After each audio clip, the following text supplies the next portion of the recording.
So, I hope you're all having a happy new year. You've all recovered from Monday. You're all footballed out. Not quite. And you're starting the basketball season, and that's beginning to look more like ice hockey sometimes, I think. But the new year has come. And we are just going to continue, going to go through the Sermon on the Mount. And this passage today is, I think, important in the fact that it is actually a summing up of the first 14 verses. The reason why I say that is because this kind of puts a cap on what it means to be following Jesus, who we are. Is probably the most important thing that we have to think about, who we are, and to remember who we are. That's why you come every Sunday, to be reminded of who you really are. It's easy for us to get caught up in other people and who they say we are, and how we begin to act in order to have them affirm who they think we are. We grow up trying to please people, don't we? That's been our thing. That's what been since we've been children. We find what works. That little laugh that we had when we were, a little smile we had when other people would come up to you and say, coochie, coochie, coochie, that kind of thing. And you learned that smiling was the way to get approval, and they got even better towards you and made you feel better. You learned how to scowl when you found that there was food you didn't like. And you found that as long as you scowled, they would find more food for you, and you got away with it, so you learned scowling was good. You learned tempers. You learned how to do tempers because you could get what you wanted that way. So you were moving from always trying to please people and get things for what you wanted, but also to do what you wanted in spite of them not wanting you to do it. And we've been doing that ever since. Because we don't figure out who our identity is. We play a part for ourselves and what works for us. But when we experience the presence of God, when we have accepted Jesus Christ into our lives, we have become a new creation. We become a new kind of person. We have realized something in our lives that needs something more than all of the games that we have played through childhood. We need Jesus. We need him in our lives. We need his guidance in our lives. We need his breath in our lives. We need his spirit working in our lives. We need him all. And in doing so, we become humble. We become anxious. We want to see God working. We hunger and thirst for him. We begin to follow him, and in that following, things happen in our lives. That becomes our new identity. And the consequences of that, the actual things that happen to us, come with the package. You can't pick and chew them. God doesn't offer us a grocery store where we can go down the aisle and pick what we want from what his blessings are. It comes as an entire package. You just have to accept that the Holy Spirit has come into all of your life. There is no corner that you can't hide from him in your heart and your mind. That's just the way it is. You may want him to stay out of certain parts of your life, but you can't escape the fact that he's always going to be there. This is the truth. Comes with the package. You come with gifts. God has instilled each one of you to be servants to one another, so he gives you gifts. And you can say, well, I like those, or that's uncomfortable for me, or I'm not comfortable here, or he puts you in those situations where your gifts are matching up with where needs are, and you say, well, I don't want to do it that way, I want to go do something else. You can do all of that, but the fact of it is God created you, and he gave a purpose for you, and you will never be satisfied in your life. You will never experience the great blessings that you want in your heart until you surrender and follow him in the directions he is guiding you. That comes with the package. Can't get away from it. And these last few verses of this opening phrase to the whole sermon, when he starts getting into his topics, Jesus is giving us a summation of what that means, what your life will look like, what it is about that you will become. And he says it here. He says to you and me, he says, you are the salt of the earth. You're the salt of the earth. But if the salt loses its saltiness, how can it be made salty again? It is no longer good for anything except to be thrown out and trampled upon. See, you have no choice. You're the salt. If you refuse to be salty, then you're not with Christ. You're not in the kingdom. Because the kingdom means you're salty. You're the salt of the earth. That's who you are. You can't escape that. The same thing goes, you are the light of the world. Now, for us introverts, that's not a comfortable thing. For you extroverts, you've always wanted to be the light. It's fun to be the light. But you are the light of the world. You don't have a choice in the matter. A town built on a hill cannot be hidden. That who you are is who you are now. Neither do people light a lamp and put it under a bowl. That's not the purpose.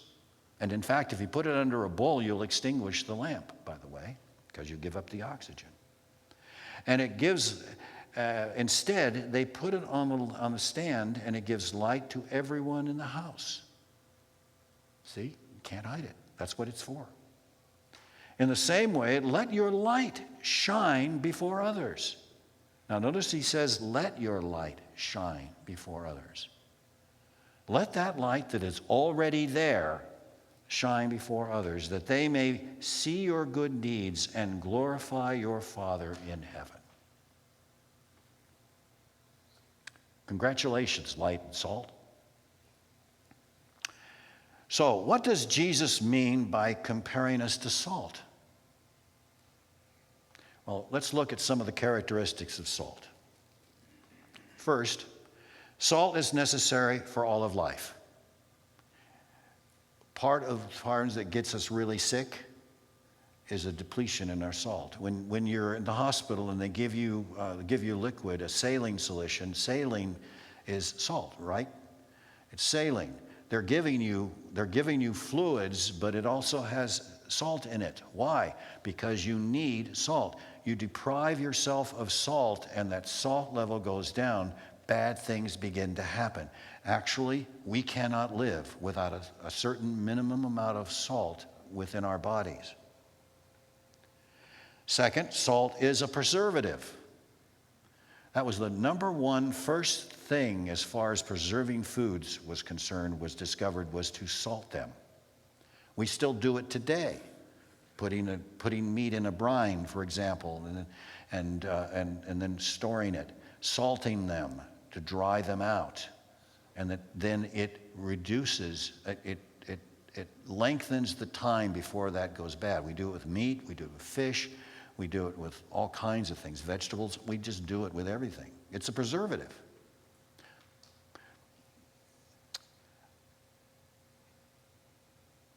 Salt also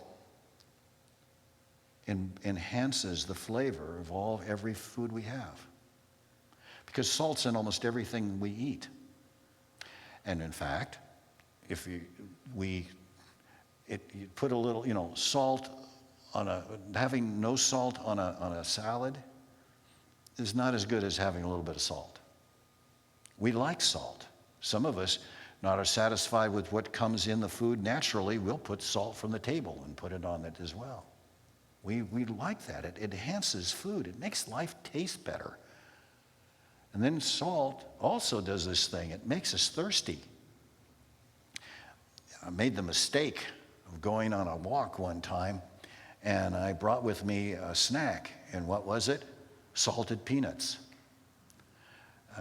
And about halfway through the walk, I was getting really, really thirsty. Mouth was drying. It was really, I wanted some water. I wanted something to drink. But salt makes us thirsty. Why do the kids, when they've had their popcorn with the salt on their popcorn, come back and say, I'm thirsty, I need another drink? Going to movies is like that. It used to happen to me and Vicki when we take the kids to the movies. We'd give them popcorn and we'd give them a little drink. And we would go and they would drink the drink, they eat the popcorn, and halfway through, and usually at the climax where it's really important in the movie, they would come and they would lean on me and say, "Dad, I'm thirsty. I'm thirsty." And then, of course, it's like being in the car on a long trip. They're sitting there, "Dad, I'm thirsty." Or they're saying, "Are we there yet? Are we there yet? Are we there yet?" And so finally you get up and you go and take care of the problem and you get them something to drink. When we follow Jesus, we become salt to the world. When we follow Jesus, we become salt to the world. God is using our presence by keeping the world from its self-destruction. Do you realize that, what we're doing? Do you realize that the Christian has, in many, many ways, has brought greater peace in the world than was before? And in first century and before, there were two seasons as far as the state was concerned, as far as kings were concerned. There was the winter, and the season you went to war. One of the texts about David said just before he got into trouble with adultery, and it happened to be, it was the season to go to war. And this time, David decided he'd stay away. He'd stay away from the war. He would stay in the palace, which got him in trouble. But the attitude was, when summer came, when spring and summer started coming, you were preparing for the next battle. You'd made all your enemies during the winter, and now it was time to have a battle. It was just a thing that you did. Now, we have skirmishes, but we don't have them every summer. Some last over summers, but we have brought a little bit of a peace there. We are the salt. We are the preservative. One of the best explanations for for Christ coming to take his people and then giving years of peace, taking all of his children first, the rapture.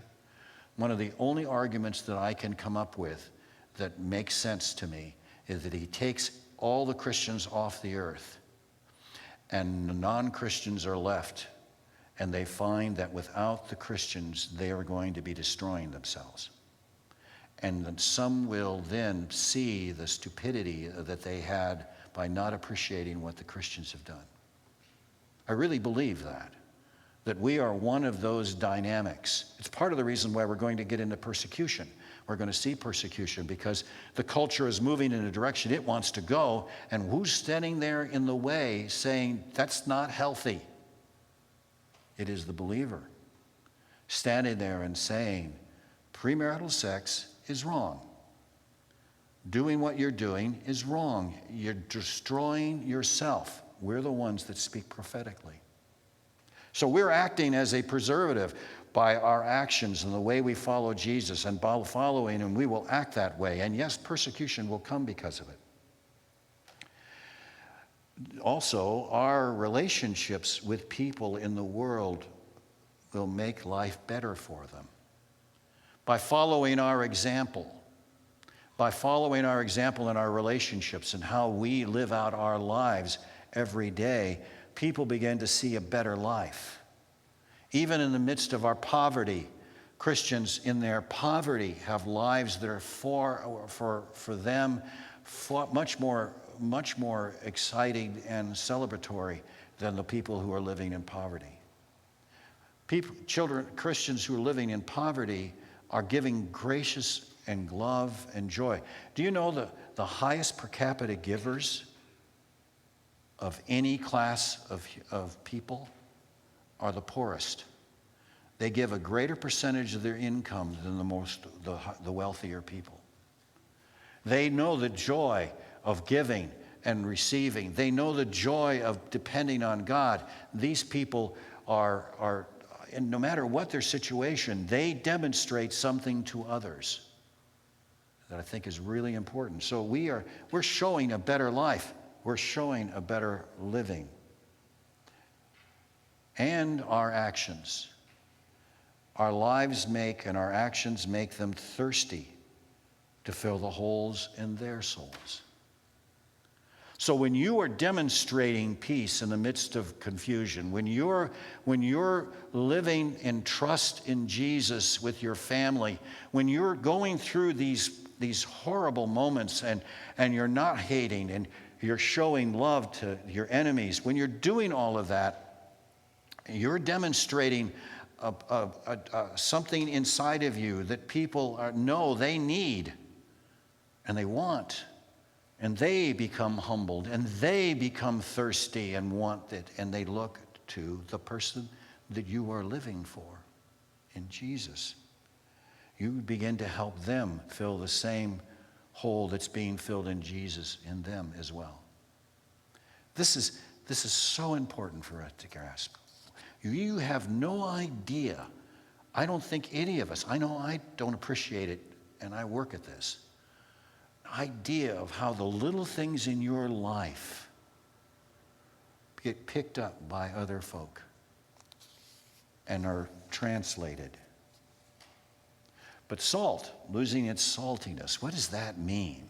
Because after all, salt is salt. It's salt. It's sodium. There isn't a lot of additives in there. There's not a lot of mixtures in there. So can salt really lose its saltiness? Well, technically not. But Jesus is using this as an example. He's probably referring to the first century and what their understanding is of what salt is and where they get their salt. And Donald Hagen in his Bible commentary and Word Bible commentary does a really good job of this when he says the salt in view here that he's talking about, that Jesus is talking about, however, is probably that derived from the Dead Sea by evaporation, the residue of which also contains crystals of another mineral, that is gypsum, that can easily be mistaken for salt, which is hence regarded as having lost its saltiness. Think about that. We have the same problem with the Salt Lake here, the Great Salt Lake here in Utah, but the Dead Sea. And when we were there, you could see when Vicki and I visited, it was amazing to see all this white. It was like snow. When I first saw it, I thought, wait a minute, it's too hot for snow. What's that? Oh, that's all that salt that's there. And when they process it, it's easy in the processing for this, because they're both white. Gypsum is white, and that's white, and we've got lots of them sitting there, and there are big piles of them, and trying to sort them all out is really difficult at times. It takes a lot of work to do that. And so it's easy to get a lot of gypsum mixed up in your salt. So no wonder you could get a whole bag of gypsum instead of salt.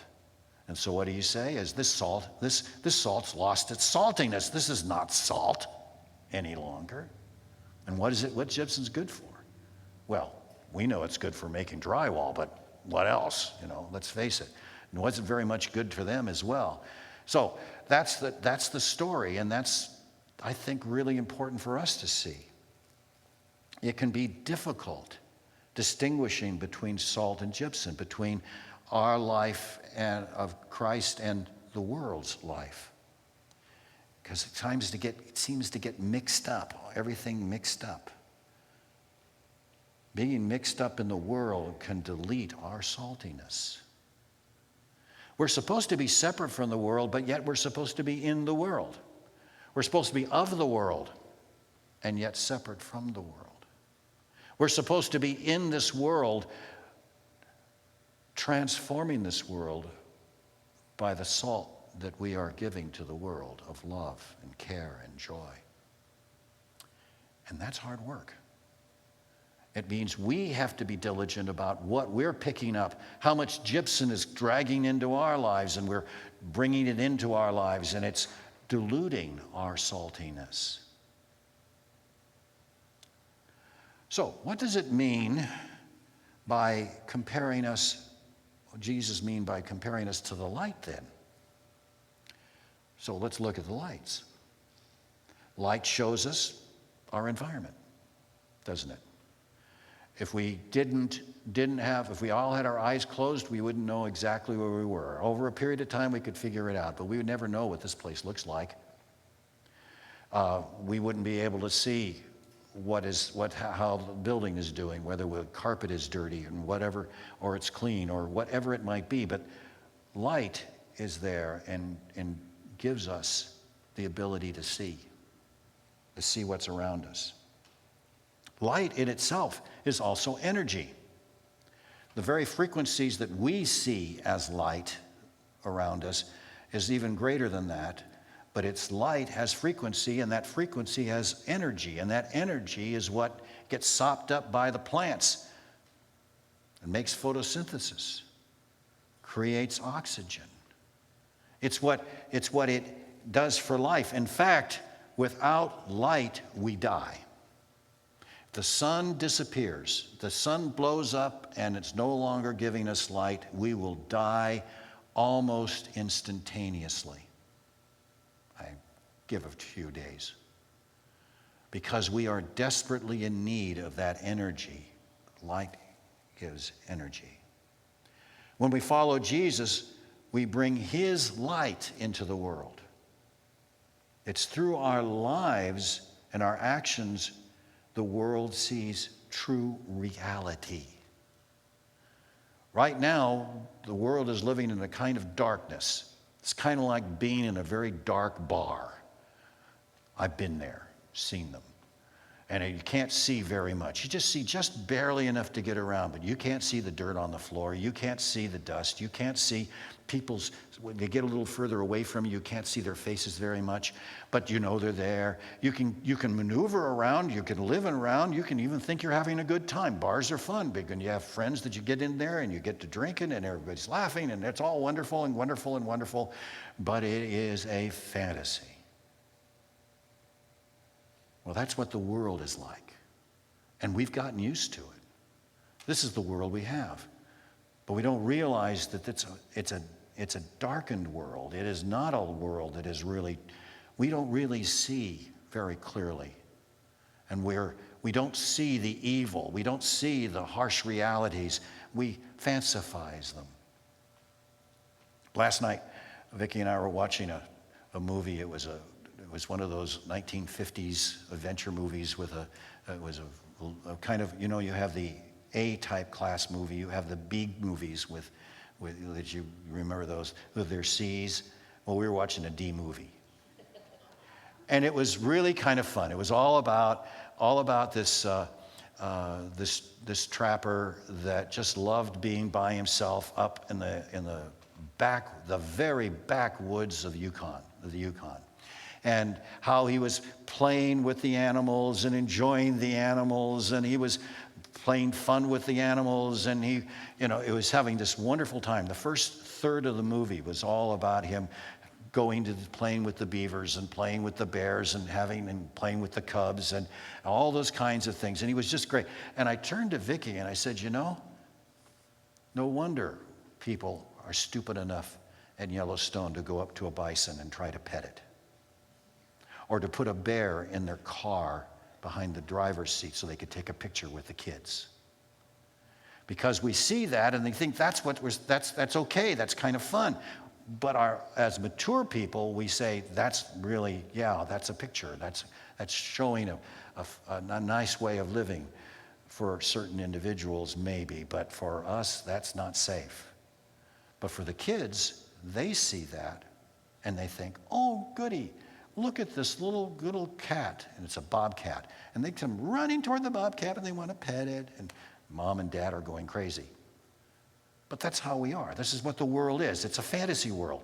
We think that love is so, but our heart's beating fast about an individual, and we just think it's all wonderful so that we can just simply go and have this wonderful, perfect marriage with perfect children, and everything is going to be fine. Oh, it's wonderful. Welcome to Fantasyland. That's not true. Work's hard. Marriage is hard. It's something you have to work with because you're working with another individual who has their thing about what reality is and your thing about reality is, and the two of you have to come together and create a new reality, and it never quite gels sometimes. But The light of Jesus is true reality. That light shines through by the power of the Spirit into each one of us, and we are the ones who giving light of reality. We are living in a real world, and we are living as the kingdom people in the real world. It's our actions that show the truth of their actions. Our kingdom values make visible the contrast between heaven's truths about reality and the world's self-centered philosophies. The light of the Holy Spirit shines through us to help others see what they're missing. This is the way it's supposed to be. And so our response to them when they ask it, we can't say, follow me. We say, follow Jesus. We tell them to follow. I can remember part of my time of becoming a Christian was I had bumped up against in a relationship with a man by the name of Rich Brown. Rich was an agnostic at best. He had grown up in the church and he'd had very little to do with the church, and he didn't want much to do with it, but he liked to sing, and he started singing in the choir I was directing, and we got to be friends. And we started talking about religious things, but it was really never, it was more philosophical than it was really of any consequence. But he came to me right after Easter, and he said, Bob, something's happened in my life. I said, what's that? Now, believe me when I'm telling you this, at the time I was directing the choir, they knew I was not a Christian, okay? So I just want you to know I was still agnostic. And so Rich came to me and he said, I don't know what it was, but I stayed up. The Christian radio station was having a dramatization of the life of Jesus. And I decided I was going to listen to it. So from the very beginning, he went through the dramatization from the birth all the way through, and then he came to the crucifixion. He said, Bob, I can't tell you why this happened, but all I know is I started crying, and I couldn't stop. And I kept crying, and I kept crying, and I couldn't stop. And he said, I finally realized what was happening. I finally saw Jesus, and I gave my life to him. Now, that was pretty dramatic for me to hear that story. And of course, I'm saying, that's wonderful for you. That's wonderful. Thank you very much. You're a good friend. Hope you still come to sing with us. It was a good tenor. But I watched him. I watched him do a complete 180 degree turn, completely around. He started getting into Scripture. His life turned upside down. His motivations became different. He was going to we were planning to build a hardware store ourselves and go into business and do some things like that. And all of a sudden, his whole attitude toward that changed. And he was a natural entrepreneur. And so he wanted to do it. But now that whole definition changed as how he was going to do it and what he was going to do. He began to tithe. He began to share. He began to it was amazing to see this man, and I kept watching him. And through that process, he came and met a woman, and the woman they met up, and her life was one of real failure in a marriage, and kids who were spoiled, and she was beside herself, and they came together, and she accepted Christ, and that household came together. And I can still remember the days that I came over to visit them in the house, and the children who were our teenagers were starting to misbehave and were starting to badmouth him. And he sat them down and he said, look, I know I'm not your father, but this is the truth. And he began to point to them the message of the cross, the message of the Scriptures, what his job is as an adult with them as children. He laid it out for them. And after missing him for a while, we found out later that she had passed away, but it was a great service, a great ceremony. She was wonderful. And every one of the kids came to Christ. You see, you're the salt and you're the light. They see you. And part of the reason why I became a Christian was because I saw his vulnerability, I saw his change, and I was heading in that direction, and that was icing on the cake for me. So when I finally went around and said, this thing is a mess, I'm a mess, this is no way to run a life. When I said, I'm going to give my life to you, and I'm going to behave as if you are here, it changed my life. You and I are salt and we're life. When we're following Jesus, our lights cannot be hidden. We live transparent lives. And we don't even want that. We who are introverts, we try to stay away from people. We are very comfortable by ourselves or with one or two individuals. That's fine. But we don't have a choice. Wherever we go, whatever we do, we are visible. And you cannot hide it from other people. You may be able to fool them a part of the time or some of the time, but eventually they catch on. This is the problem with narcissists. They come on and you just think they're the most wonderful people in the world, and they're just so great and they're so wonderful because they're so nice to you. They treat you so well. They seem so nice. But over a period of time, you begin to see it. If you watch close enough, you'll see the narcissist, that really all that niceness was to get something from you. It was all about them. And when you dare to say no to a narcissist, they will attack you. And that they will point to you and say, your criticism is not valid because you made it happen. Don't blame me because it's your fault. See, that's what they do. And that's what this world is about. But when we follow Jesus, they can't help but see that light. And they have a choice. Are they going to embrace the light? Are they going to let that light come into them as well? Or are they going to reject that light and move away from you? I don't like it. It's too bright in here. I'll talk to you, but give me a couple pairs of sunglasses before I talk to you. Following Jesus isn't about making something happen in our own lives. It's not about us becoming perfect. It's about being transparent and focusing on Christ. It's not making yourself good enough to be a Christian. It's not making yourself good enough so that people will think about Christ. It comes naturally to us when we focus on Him first. What it is really about is letting go. It's about letting go of ourselves and allowing Christ to lead us, to change us. It's about choosing to love God with all our heart, soul, mind, and strength, regardless of the circumstances. And then to love others as Christ has loved you and you have learned about yourself. When you are focused in those areas, then life begins to change.